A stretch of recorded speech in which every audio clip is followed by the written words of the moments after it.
तेजस्विनावधीतमस्तु मा विद्विषावहै। ॐ शान्ति शान्ति शान्तिः। Hari Om and good evening to all. So we continue from where we left in the last class. The whole idea is about assessing our personality using the three gunas. For those who did not attend in the last class, the three gunas form the basis of our material personality. The mental temperaments are classified under three categories called as Sattva, Rajas and Tamas in Sanskrit. Sattva is the highest grade of quality, which is the pure quality of the mind. Rajas is the middle quality, which is referring to the passionate quality of our mind. And the lowest category is the Tamasic quality, which is the ignorant or the dull quality of our mind. All of us have all the three gunas, and with these gunas we can sort of help assess ourselves, and the whole idea of assessment is to finally transcend the three gunas. As far as the individual is concerned, he need to try to infuse rajas wherever there is tamas. He needs to give a direction towards sattva where there is already a rajas, and where in which aspect sattva is predominant or manifest, there he needs to maintain and sublimate further. This is the whole thing. And the personality chart, or the portion that we will cover today, comes in the 18th chapter of Bhagavad Gita. One of the famous portions which Swamiji has used as a chart for people to assess themselves or analyze themselves. As we said in the last class, it is very difficult to assess our inner personality, but these sort of definitions give an idea for that. Before we get into that, the caution is that the assessment of oneself should not turn into an obsession of result orientation. This is not to check our personality time and again to see how it is and where it is going, because the emphasis comes more back on I.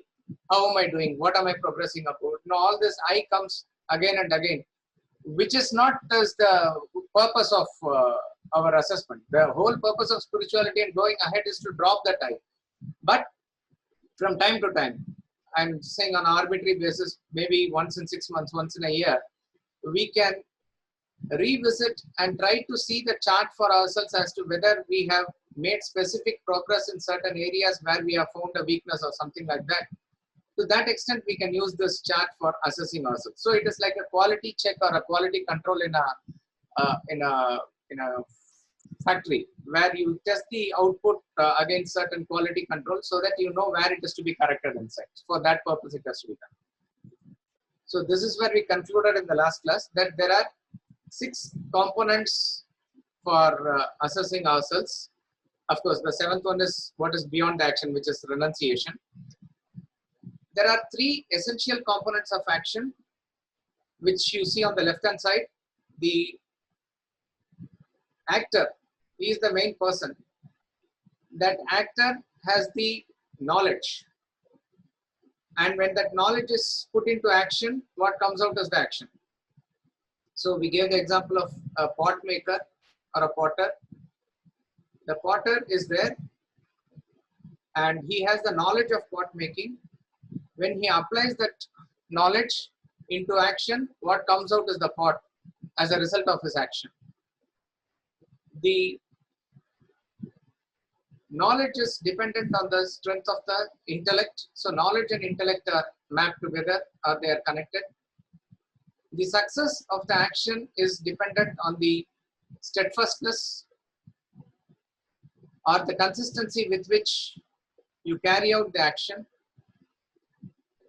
the boldness, the strength, and the courage with which you complete that action, that is covered in steadfastness. And what does the actor ultimately seek? Through all actions, we are seeking happiness. So independently, these six are categorized under the three gunas.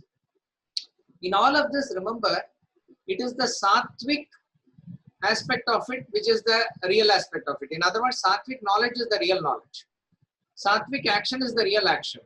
Sattvic intellect is the real intellect. Then why is Krishna analyzing Rajas and Tamas also?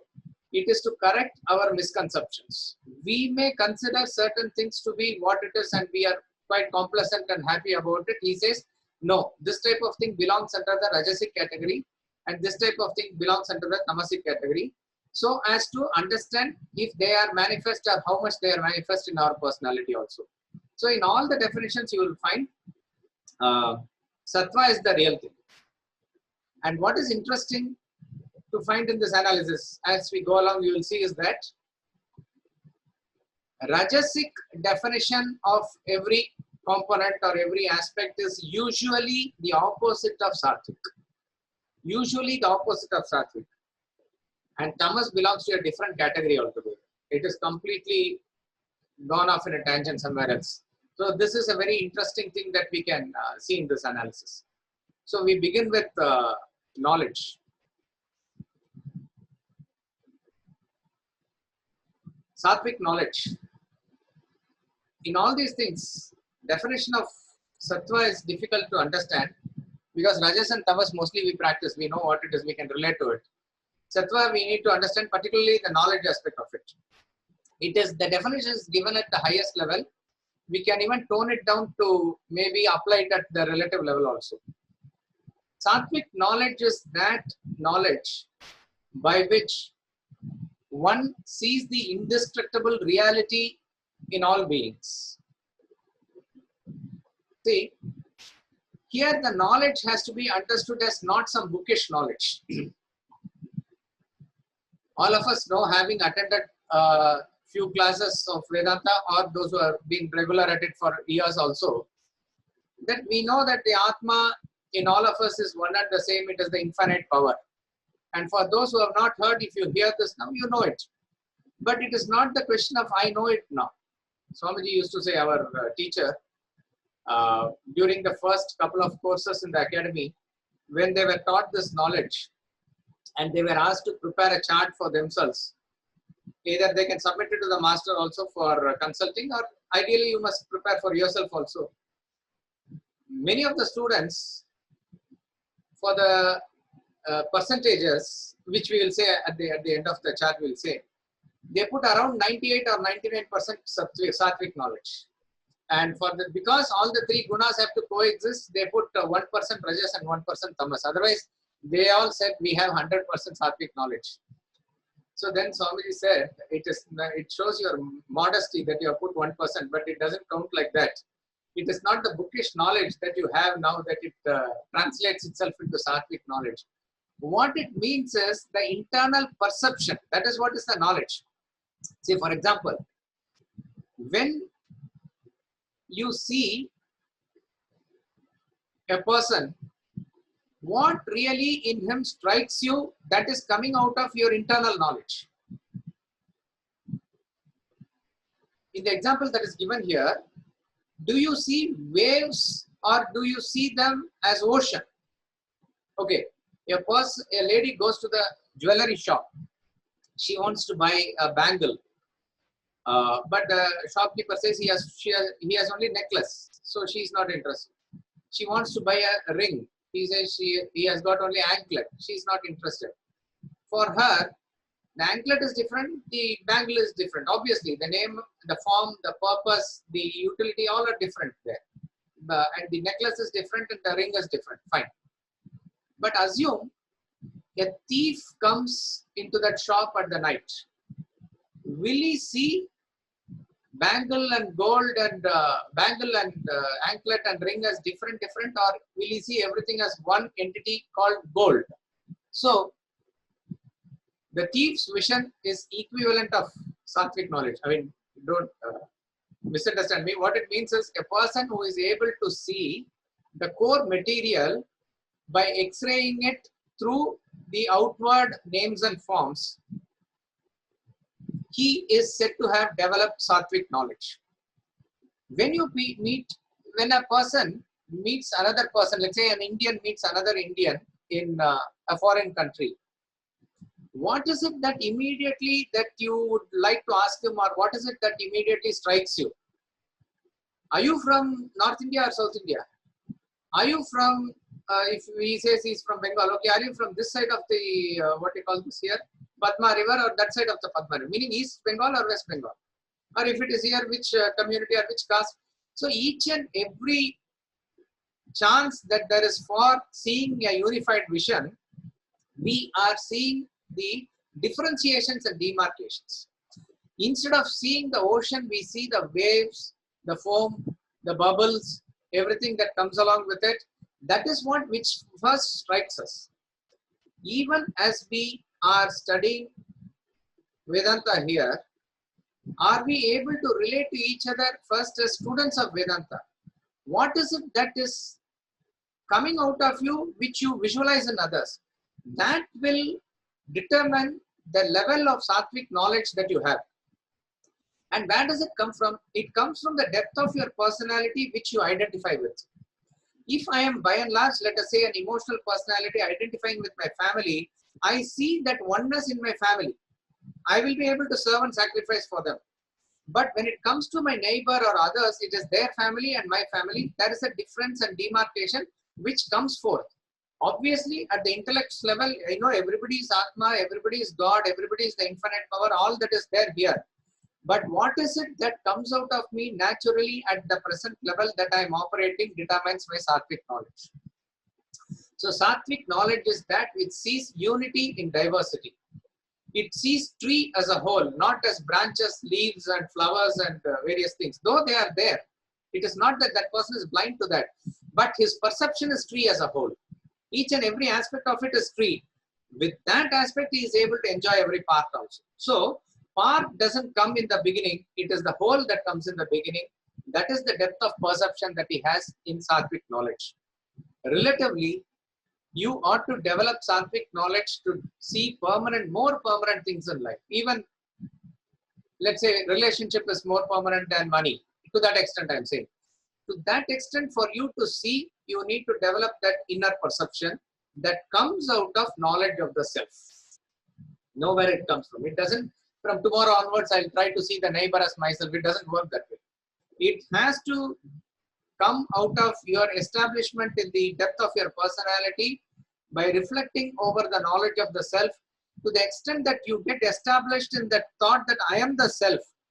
That is what you are going to see outside also. So it is by going deeper within our personality, by establishing in deeper thoughts of the self, that it is going to develop our Sattvic knowledge. What is Rajasic knowledge? It is, as I said, opposite of Sattvic. It fails to see unity. It clearly sees differences and demarcations. So you will see names and forms as different. You will see bangles and necklace and ring as different, not as gold. You will see this wave is a big wave and small wave. That is what is your limited perception. You do not have the perception of the ocean as a whole. So as I said, when you confront other persons, then you will talk about immediately how that person is different from you. So it fails to see the unity. It sees the manifold existence as separate entities. So even as there is a connecting factor, it clearly misses the connecting factor. All the parts are different from clay. That is the example that you can relate to for Rajasic knowledge. So everything is separate, separate, separate. Alag, alag, alag. That is the perception of a person with Rajasic knowledge. And as I said, Tamas belongs to a totally different category altogether. Tamasic knowledge is by which you cling on obstinately to a part as if it were the whole, without any reason, without grasping the reality. Tamasic knowledge is usually expressed as a fanatic attachment to certain parts. That's all it is. A person who goes to Switzerland for the first time, and it is said Switzerland is one of the cleanest countries in the world. He comes out of the airport, and just now he's entering the first time and he's coming out of the airport, and there is a work going on. A breeze is there, and the soil or the mud is flying, and it hits him. He immediately says, "This is a very dirty country." An exaggerated example, I'm just saying. If to come to a conclusion, just now you have come, you don't know anything about Switzerland, and this is the first experience that you have. With that limited thing, you are able to paint the whole country as dirty, and that sort of a thing now gets fixed in you. What type of knowledge would you call this? This will come under the Tamasic category. Like that it is. A person looks at one small aspect of it and clings on to it as if it were the whole. This is the effect of Tamasic knowledge. Even in spirituality, even in religion, there is nothing wrong in anybody following any faith as long as they are open-minded and they are using it as a path of their evolution, and nobody should interfere in anybody else's faith. All that is fine. But somebody who gets into the fanatic idea of, let's say, Christ alone is the savior, there's no other way for you, otherwise you are all doomed, and otherwise it's sinful, all these things, Satan, these type of things, once a person gets into, what a very limited understanding that is. It is like a frog in the well which thinks that there is nothing beyond the well. How closed is the perception of the frog? It sees a small aspect of it and blows it out of proportion to cover it as the whole. That type of a knowledge is called as Tamasic knowledge. So Sattvic knowledge sees the unity in diversity. Rajasic knowledge sees only the diversity. And Tamasic knowledge sees only one aspect of everything, and disproportionately it paints the whole picture into that view that it has. See, it could be that even as you confront a person for the first time, one small perception or one small thing that you notice, and you categorize that person as extremely bad or good or whatever it can be, it is a very, very limited knowledge. Absolutely zero, that's what it means. But it is a limited knowledge. That knowledge is called as Tamasic knowledge. Then we come to action. Sattvic action. Very interesting. Mark this definition of Sattvic action. If we have time, we will cover later Sattvic renunciation also. And for those who are interested, refer to verse 23 of chapter 18, which deals about Sattvic action. Verse 23. That is where this comes. Then refer to verse 9 of the same chapter. Verse 9 and verse 23. Verbatim same. Absolutely same definition.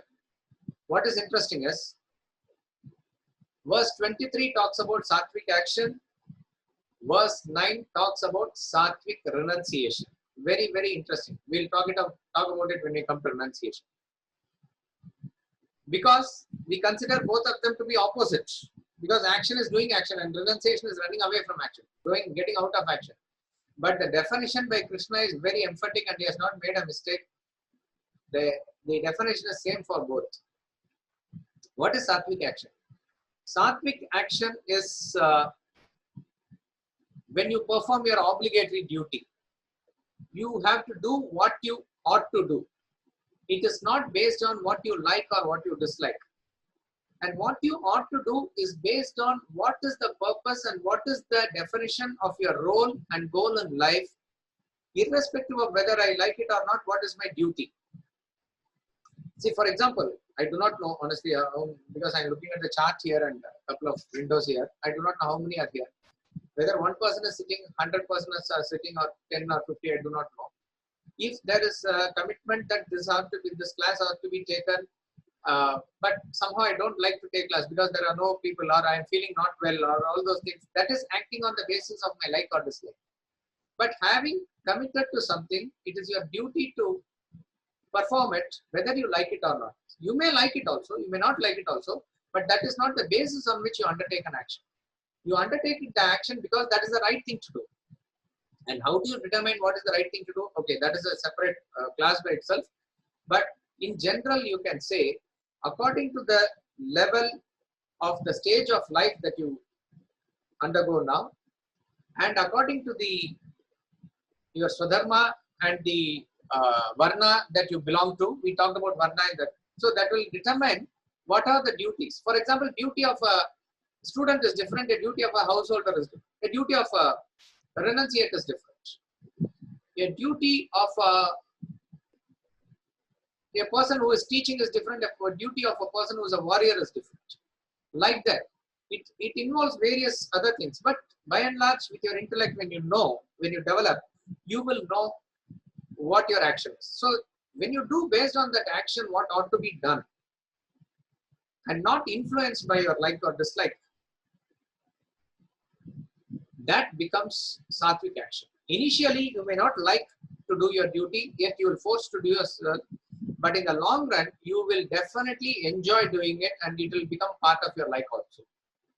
But it emanates from the sense of duty, not from the sense of like or dislike. As he does the duty, there is no anxiety for the enjoyment of the fruit.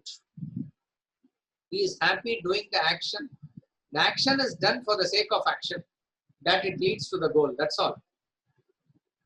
Fruit will come. As we discussed in the last class, rather in the Upanishad class, the appendages of action will be there. There will be a desire prompting the action from the past. There will be a fruit that will accrue to the action in the future. But the anxiety for the enjoyment is not there while doing the action. When you do a business, desire comes from the past that you must do business. Fruit is profit or whatever it is that you want to get out of the business. But while doing it, that is not what is driving you. Certain other factors drive you. For the fruit of this action of taking the class could be that somebody says it's good or somebody says it's boring. Fruit could be mixed fruit, any fruit that can accrue. But I am not wanting to indulge in the fruit of action while the action is being performed. Then it becomes a proper duty-oriented action. Usually, this type of action tends to be selfless. It is done for the sake of a community, for the country, for a bigger purpose. Nothing selfish about it. The moment we say selfish, all the appendages also come. And most important to note in the Sattvic action is that it is effortless. He may take very great undertakings, but he doesnent carry the burden of it. Effortless action, just to give an example, I am saying, to draw a parallel in cricket, you see Sehwag or Tendulkar or Ganguly. When they use the pace of the ball and glance the ball, it may go to a boundary or a six, just like that. Otherwise, you hit very hard and ball goes here, you run, you get only 2 runs or 1 run, like that it is. But if you are very efficient, you position yourself in such a way and place the bat to the ball and very easily in such a way that the effect is maximum. Like that will become Sattvic action. Therefore, a person who is doing Sattvic action, he accomplishes great things without any effort. That is effortless action. He puts in all the effort, but as far as he is concerned, and the reason for that is that also that he does not burden himself with that action, because again, he does not consider he is doing the action. He merely acts as an instrument for that action. Therefore, the action becomes effortless. It gets done very easily. That is a Sattvic action, a duty-oriented action. Rajasic action is that which is performed with egoism, opposite of Sattvic. I am doing this action. I am the doer. There it comes in the point 4. I am the doer. Kartritva bhavana is there. And therefore, it is definitely majorly oriented towards fulfillment of your desires. I want to achieve this, I want to achieve that. Therefore, lot of I is involved, lot of ego means egocentric desires are also involved. Therefore, for the fulfillment of desires, those actions are being performed. Kamya karma, you can say. And here, because of the agitated state of the mind with which the actions are performed, it involves a lot of effort. In order to produce this much, you put this much effort. That is the nature of a Rajasic action. It is not commensurate with your optimum capacity. You work for longer hours and produce disproportionately less output. It is not, we are not talking about a person's talent here. We are talking about a person's efficiency. That optimum output that you can do, you will be able to achieve it only when you are able to take yourself apart from the action. But in a Rajasic person, he gets involved in that action with its ego and egocentric desires. So it's performed with egoism, that I am the doer attitude. It is for the fulfillment of one's own desires, selfish desires, and it is undertaken with much effort. He becomes definitely tired with action. Over a long period, action becomes monotonous and he is bored about the action. Ennui sets in. That is Rajasic action. Tamasic action, as I said, is a different category altogether, undertaken out of delusion, without regard to capacity or ability. You do not know why you are doing that action. You undertake something, no assessment of yourself. You do not know why really that action has to be undertaken. What is the consequence of it? How it is going to affect? All those things you are totally not bothered at all. Simply you do certain actions out of certain impulse, certain things. And usually those actions are, we are not here talking about the fruit of action that we talked about in the Rajasic action. What that action is going to produce, you have no clue about. So he is heedless of the consequences. Therefore, mostly Tamasic actions will cause injury and loss to oneself and definitely to others also. See, a person, suddenly he gets a idea of being health conscious, and suddenly he starts to, he is sick now, he is not even fully all right. Suddenly doesn't know what his capacity is and he is coughing and other thing, but he runs 10 rounds one day. And what is going to be that effect? He is going to be bedridden for the next 5 days or so if he overdoes it. But why does he do it? Doesn't know. Something goes into his head. No clue of what is your capacity. Somebody else is doing weightlifting, I'll also do that. Just to give an example, something like that. Out of delusion. Out of delusion means it is extremely digressed away from any worldly pursuit or spiritual pursuit. That is what deluded people will do. Usually it is towards destruction of others. See, as children sometimes, we have seen some children, when a bus comes in the road, it will be sort of entertainment or fun for them to keep some iron nails or something so that it will, the bus tire will get punctured, or in a railway track they will keep some stones or something and they will watch it as a fun. Imagine that state of children. Of course, we are not talking about the mental state of the children, but it is fun for the children that they do like it. But what is the consequence of that action? It can result in an accident for the bus or something like that. But on one basis of the children doing that, they have no clue. They are absolutely at a state, they do not know what they are doing. It is exactly like this. When an adult does that, it will fall under the category of Tamasic action. Some people, you see that while they are going in the bus or they keep on damaging the public property. They do not know why, but it becomes like a habit and they do it. Extremity of all this is the terrorist attacks or various other things, causing damage to oneself, causing damage to the society, causing damage to the nation. All this will come under definitely Tamasic category. Injury to oneself, injury to others. Absolutely not just, at least you can say Rajasic action is fulfillment of one's own desires, and he will go through the agitation to that extent only. But this is going to be extremely, injury to oneself and extremely devastating for the community, for the society, for the family. Like that it is.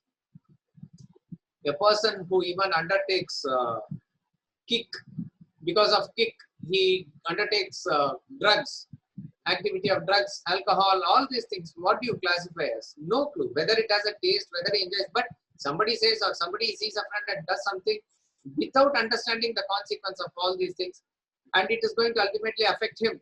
It is going to ultimately affect his money, his financial position, his family, everything, his health.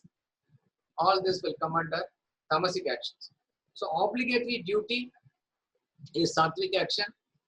Effort, full of effort, what is done with egoism, that is Rajasic action for selfish desires.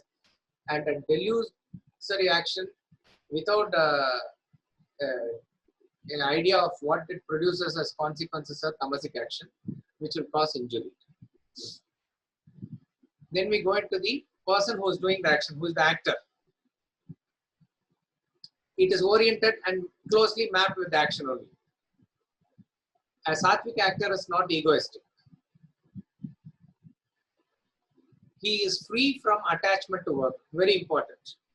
He takes up work with full enthusiasm, and that is what is the next point.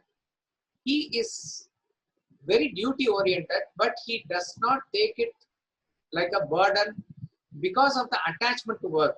Without that, he becomes, very, very restless. Not like that. He is very happy to do the work. Like a locomotive, he works. When it is on, it huffs and puffs nicely.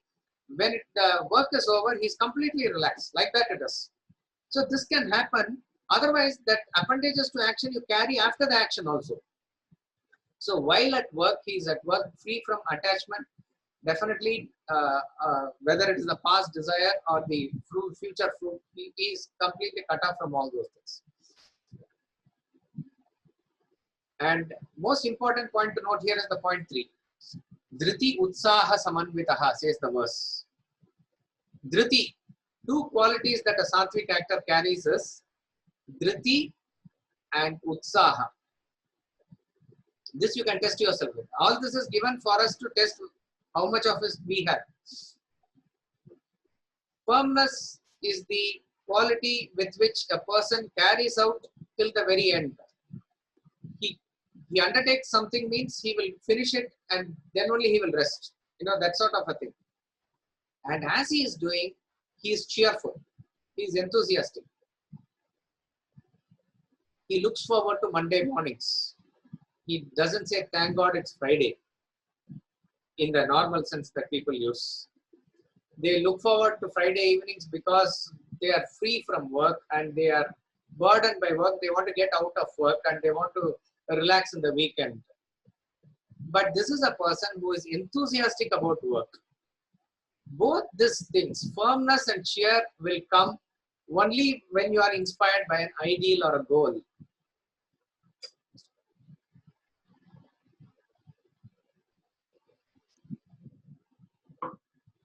So a Sattvic actor works for a goal. He is inspired by a goal. Only when you are working for something beyond your selfish, self-centered interest can you even work this way. So a Sattvic actor has an ideal or a goal, and obviously he is not bothered about the result of the action. He has a goal, he wants to achieve it, but whatever comes out of the action, he takes it as the prasad of the Lord.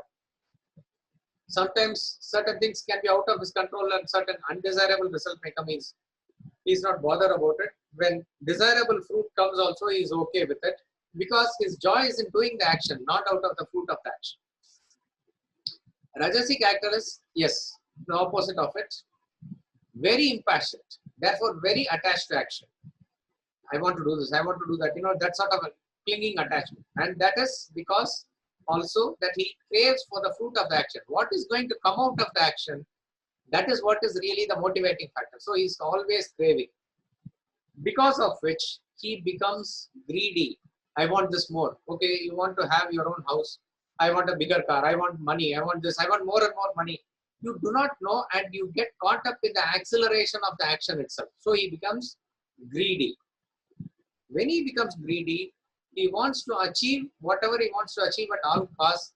Therefore, he becomes harmful for others. In the sense, suppose if a person is doing business and you must gain profit, that is the dharma of the business. You don't do business to make loss or do charity. Charity is different thing.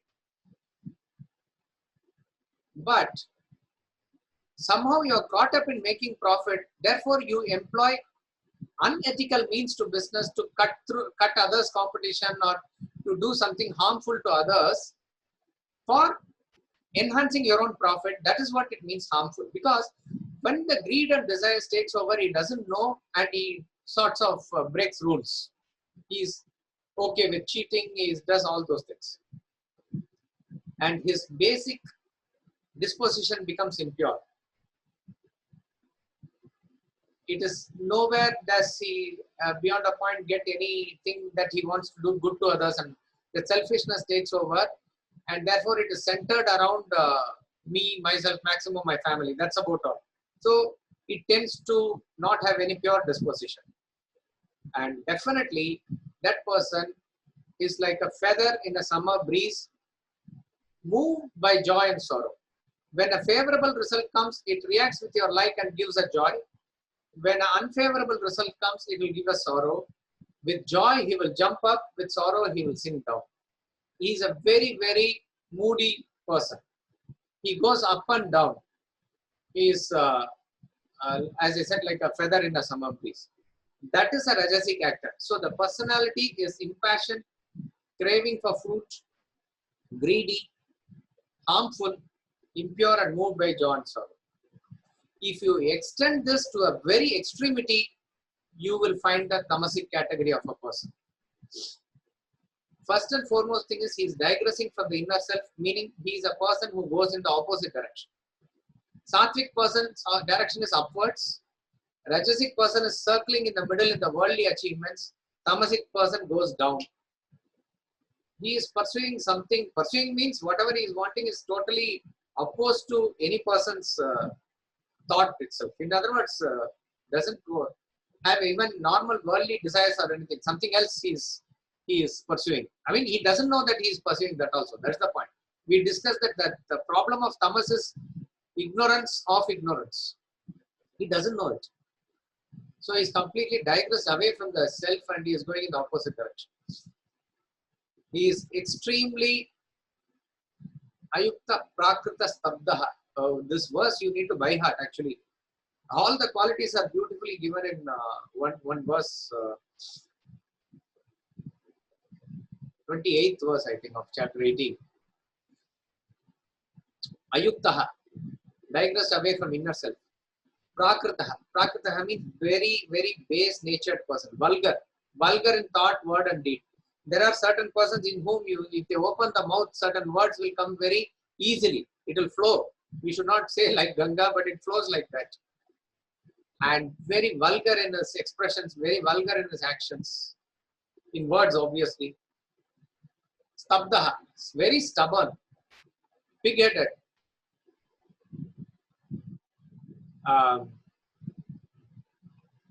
What to say?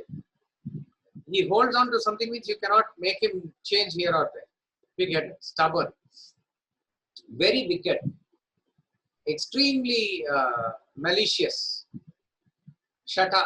Shata is extremely malicious. He doesn't have any scruples in doing anything. No sense of dharma or anything for him. At least there might be some other corner of the mind. A Rajasic person, if he is at least at a calm mind, he may have some calling of the conscience. All that is out of question for a Tamasic actor. Nice kritika. Shataha, nice kritika is, and then alasaha. Alasaha means indolent, very lazy. You have to push him to do something. By himself, he is not bothered doing anything. Indolent, extremely lazy, and because of all these things, he doesn't know that he is extremely despairful. Vishadi. Vishadi means, if you talk to such a person, a Tamasic actor, Tamasic person, you will feel depressed. He will say, in 25 years, oil will be over. There will be nuclear. This coronavirus, oh my God, the world will end by 2021. 2021 is going to be more, dangerous and more harmful for us than 2020. You will feel like, the world is coming to end if you talk to such a person. Extremely despairful, extremely negative, extremely pessimistic, and all that time in a different delusion of his own. And because of all these things, Dirgha Sutri, Dirgha Sutri means procrastinate. Never can he do any action at that point of time today. No. Baad mein dekha jayega. Later we will see. Pagala. That sort of a thing.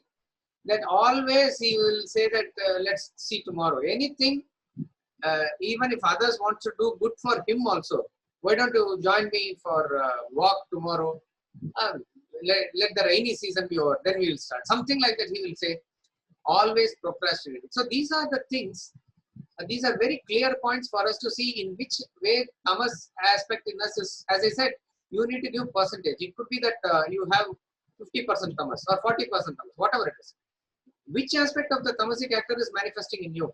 That you need to calculate. That you need to analyze. So a sattvic person is extremely enthusiastic and firm in his activity. Not egoistic. Rajasic person is extremely egoistic and pursues worldly desires and is moved by joy and sorrow. Tamasic person is extremely vulgar, digressed away from self and despairful, procrastinating. All the things associated with tamas, you can picturize that in that person. These are the three components of action. Then you have the sattvic intellect. Sattvic intellect is the real intellect. Intellect is the faculty of discrimination. Intellect is the faculty which says this is right and this is wrong. Intellect is what makes a human being a human being. Animals have emotions, we have emotions. Plants doesn't have emotions. But animals, if they function on emotions, it's perfectly okay. That is how they are designed. In fact, they are computerized, as it were, right from the birth. That is the life of an animal. Therefore, even as they are impulsive, nature provides a limit beyond which they will not go. That is how they are designed. Suppose if a dog is having problem with its stomach, it will not eat. But a human being, even if he is overeaten and having a problem, he may still indulge in more food. That's how he exercises his choice. But a animal is perfectly disciplined with its eating and mating habits because their actions are oriented in their impulses, basic instincts. But nature provides a limit. They do not do anything out of season. They do not overeat. If a tiger has had its meal and it's full, even as a fully grown deer passes by, it will not want to kill the deer for fun. It doesn't happen like that. When it wants, it hunts and eats. Like that it is. But a man's habits, it's better if we do not talk in excess about it. Like that we have developed because of the lack of intellect. We do not know when to have and how to have control over ourselves. And the controlling factor comes because of the intellect. And the faculty of intellect is that which discriminates. So why is it that we are provided? Why not we also be designed like animals? It would have been better. Yes, in a way it would have been better, because wherever there is no choice, there is no problem. A cow doesn't have a problem of what to eat today. It has to eat grass or hay, that's all. A tiger doesn't have a choice, it has to eat meat. So no problem. And therefore a tiger also doesn't, let's say, regret at any point of time, why am I always killing and eating these innocent creatures? That type of thing, that type of regret, agitation, sin doesn't accrue to the animals. But for humans, we have a choice. And we are provided with a choice at every point of time in our life. We are not talking about the major choices that we make in our lives, like whether to take a commerce group or a science group. We have to make a choice in 11th standard. That's a major choice because that may determine the course of your life also. whether to be a professional or a businessman or work under somebody, that's a choice. Whether to be a vegetarian or non-vegetarian, that's a choice. Whether to marry or not is a choice. Whether to marry this person or that, these are all major choices that we are talking about. Whether to have a house of my own or be in a rented house only, it's a major choice. Because it involves a lot of investment, a lot of planning, various things. But whether to attend today's class or not is also a choice. Having come into the class, whether to stay till the end of the class or leave in between, that's a choice. Whether to wear a yellow or a blue dress today is a choice. Whether to eat a chapati or something else is a choice. At every point of time, we are confronted with a choice. And on what basis do we choose? We choose mostly on the basis of our impulse. And that is where intellect comes, that we need to exercise the choice based on reason. We need to exercise the choice based on reason.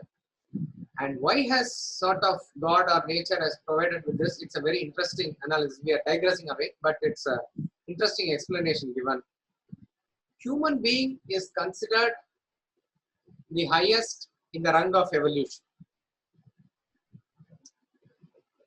The minerals which are lifeless first, leave it.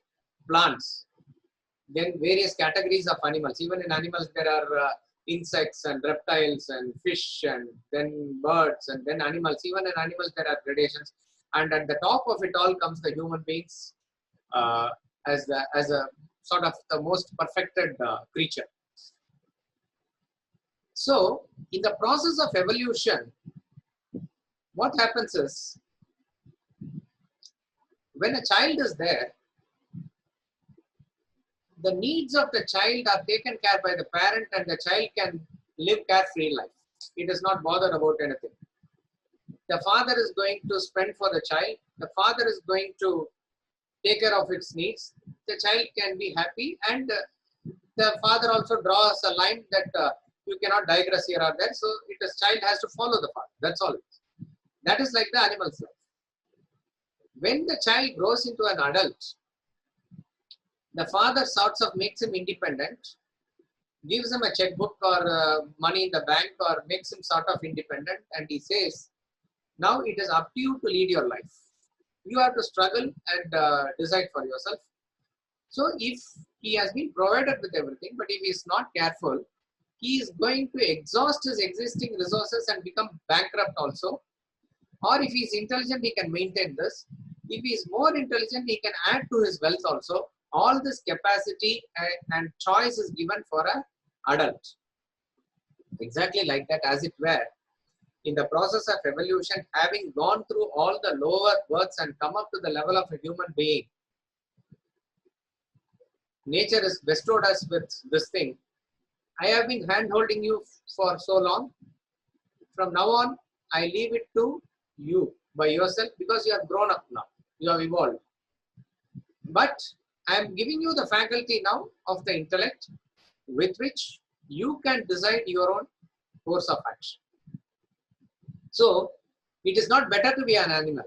Having evolved into a higher state, we need to be a human being. We are thankful because we belong to a very small minority of creatures called human beings. If you take the proportion of all the creatures in the world, which is 7.5 billion, whatever it is, and compare all other creatures in the world, which includes all microorganisms, mosquitoes and the grass that grows and everything, what is the proportion? You can't even count the number of organisms that is living on your body itself, as you live. So it is infinitesimal that you are a human being. It's a great blessing of the nature. But we should not follow mere animal instincts in a human body. We need to be human beings when we are human beings. So what makes a human being a human being? That is the question. There is something known as, what is known as a dharma. The word dharma is there. This dharma word is translated as various translations are there. It has got many meanings. If you take Sanskrit dictionary, maybe 20 meanings are there. Dharma means religion. Dharma means righteousness. Dharma means charity. Dharma means duty. Dharma means path. Dharma means goal. Various things are there. So, but this term dharma cannot be exactly captured in any other language by one word. What we know of is only in Tamil we have an equivalent word, because I mean Tamil is part of this land which is inherently having this concept of dharma. Otherwise, every language has this word only, dharma. This dharma, in a way that you can say, is an essential aspect or nature of a thing which makes it what it is, without which it is not what it is. I repeat, dharma is the essential aspect in a thing which makes it what it is, without which it is not what it is. For example, you can say dharma of sugar is sweetness. There can be various other qualities of sugar. The sugar can be crystalline, sugar can be in the liquid form, sugar can be white or brown or any other color also. All these are also various qualities of sugar. But what is the essential quality or essential nature of the sugar is sweetness. In other words, there cannot be a bitter sugar. If it is bitter, it's not sugar. Like that it is. So what makes a sugar what it is the sweetness. So you can say sweetness personified is sugar. So essential aspect of sugar is sweetness. So you can say dharma of the sugar is sweetness. Similarly, dharma of sun is its vitality. Dharma of the fire is its heat. Dharma of water is its coolness. Dharma of tiger is its ferocity. Dharma of a cow is its meek and mild nature. Dharma of a rose is its fragrance, because you can find different types of roses, but every rose will have that peculiar fragrance. That is rose, not the red color or yellow color or whatever it is. So dharma is that essential aspect. Now the question arises, what is the dharma of a human being? When we discuss dharma of a human being,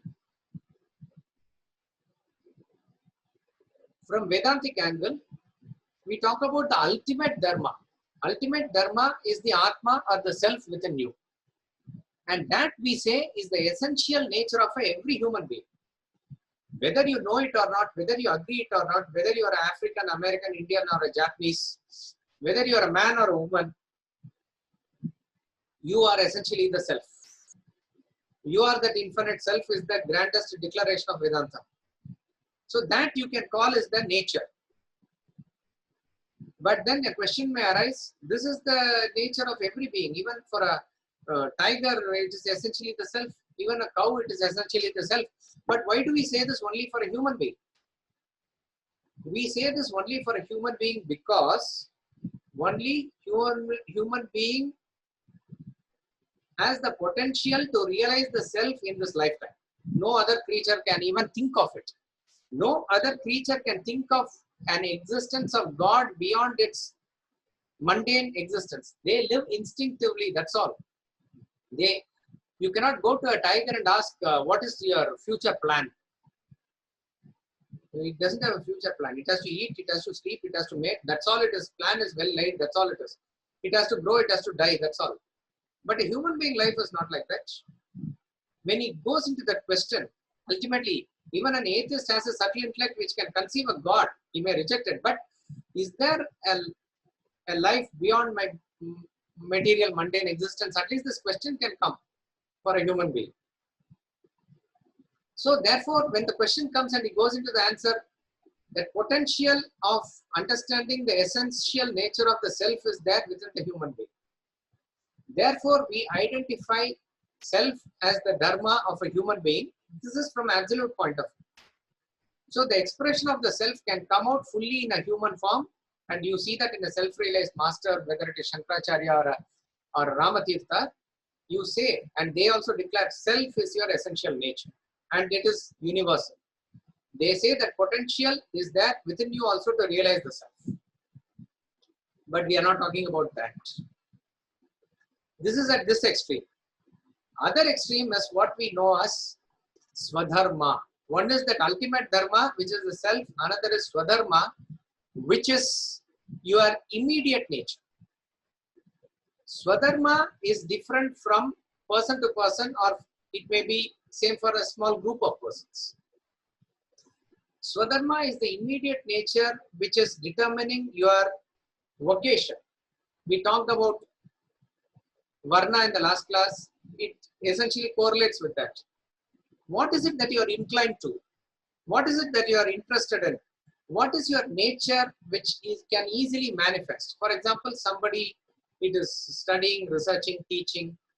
For somebody, it can be cooking.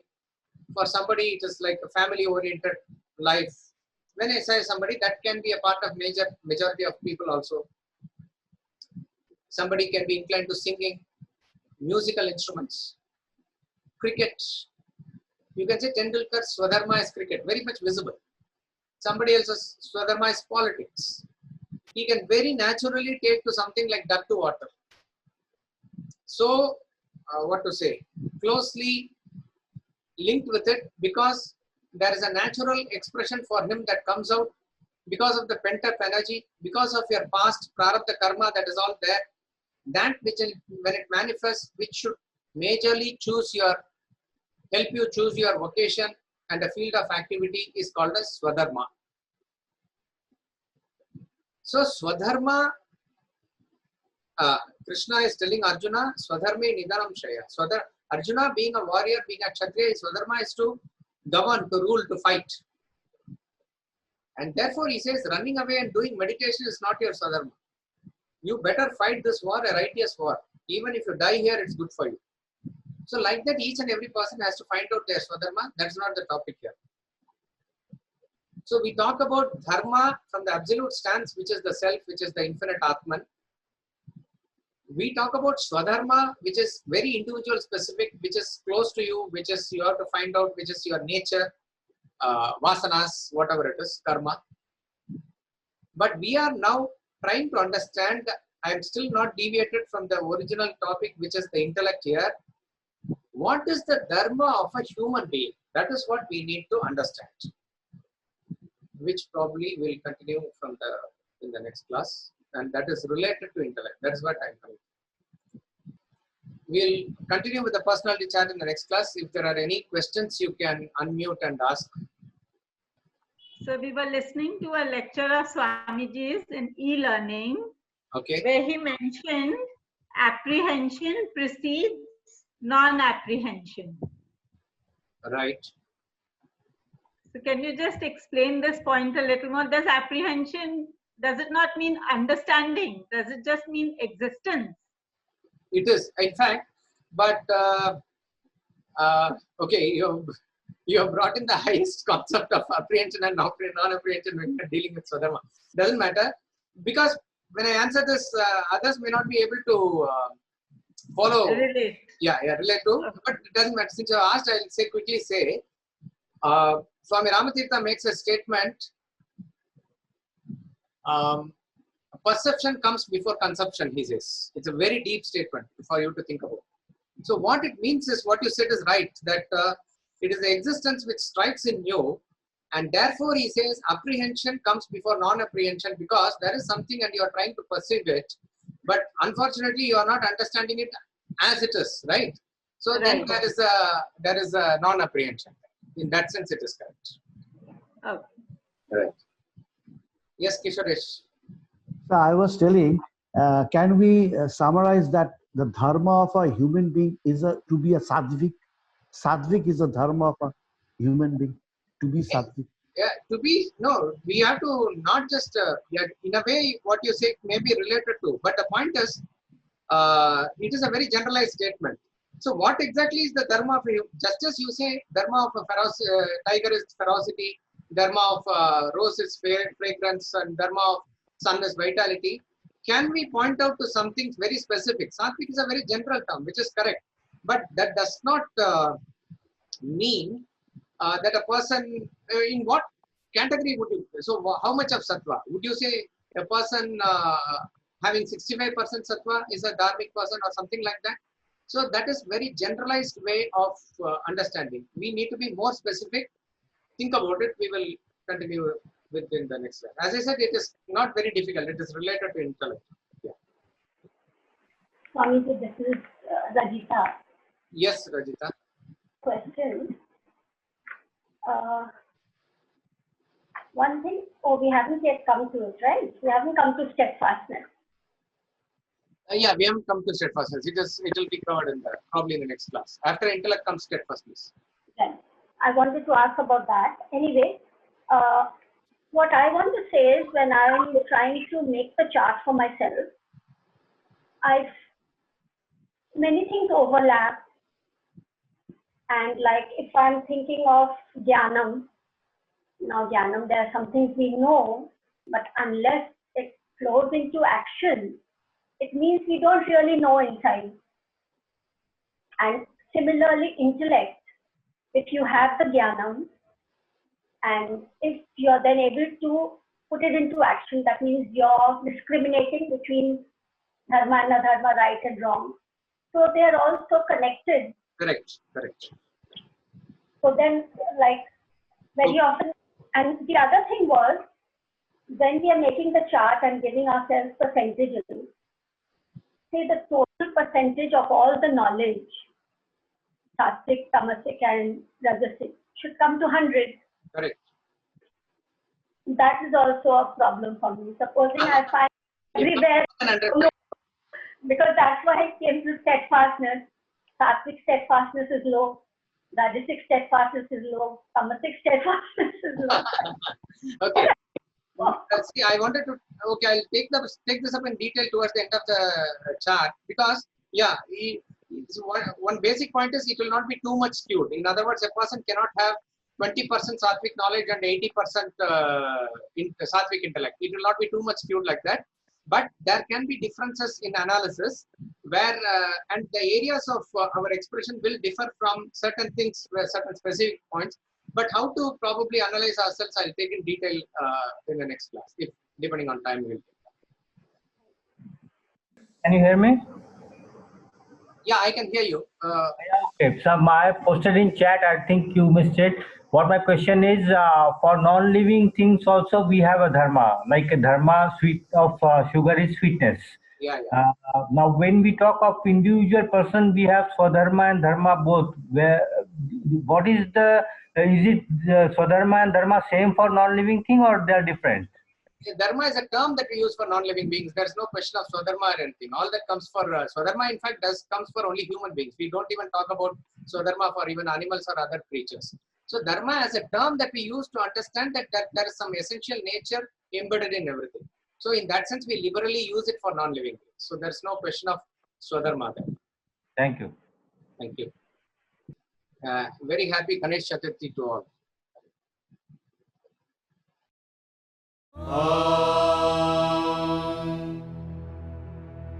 Poornam Adah Poornamidam Poornat Poornamudachyate Poornasya Poornamadaya Poornamevavashishyate. Om Shanti Shanti Shanti.